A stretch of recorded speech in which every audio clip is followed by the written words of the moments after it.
Blue Origin is set to fly adventurers to the final frontier on Sunday for the first time in nearly 2 years, reigniting competition in the space tourism market after a rocket mishap put its crewed operations on hold. 6 people, including Black sculptor and former Air Force pilot Ed Dwight, who was controversially spurned by NASA's astronaut corps in the 1960s, will blast off at 8:52 a.m. local time, 13:52 GMT, from the launch site 1 base in West Texas, the company said on social media.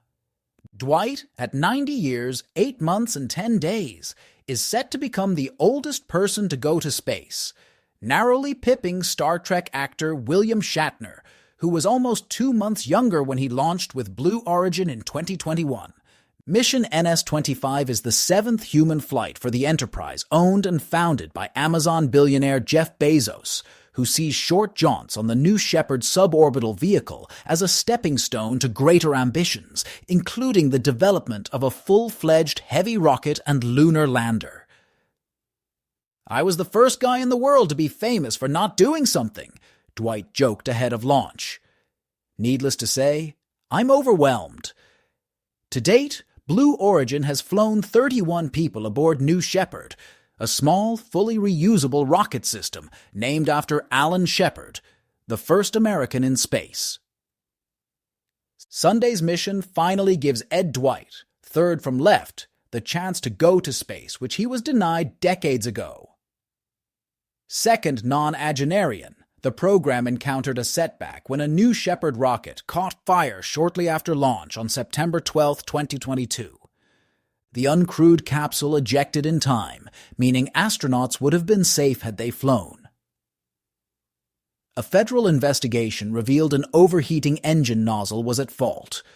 Blue Origin took corrective steps and carried out a successful uncrewed launch in December 2023, paving the way for Sunday's mission.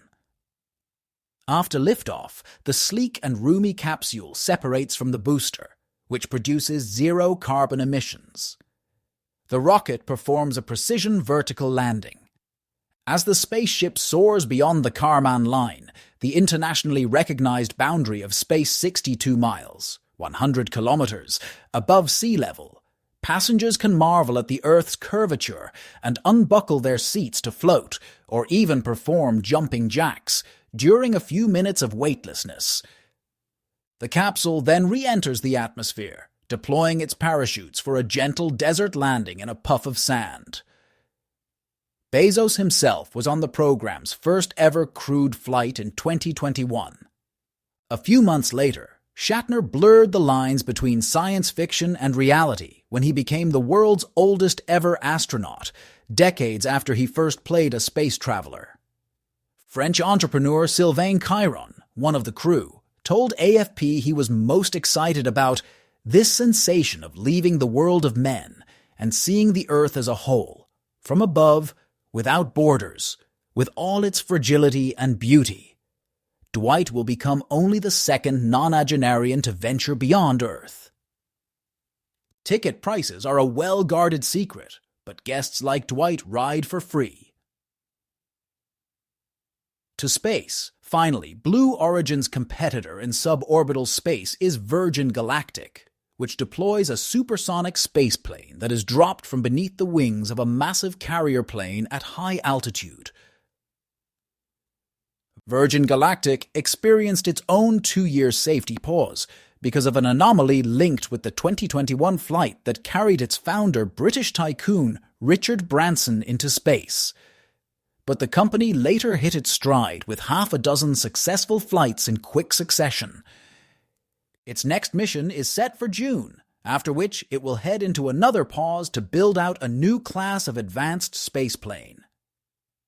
Sunday's mission finally gives Dwight the chance he was denied decades ago. He was an elite test pilot when he was appointed by President John F. Kennedy to join a highly competitive Air Force program known as a pathway for the astronaut corps, but was ultimately not picked. He left the military in 1966, citing the strain of racial politics, before dedicating his life to telling black history through sculpture.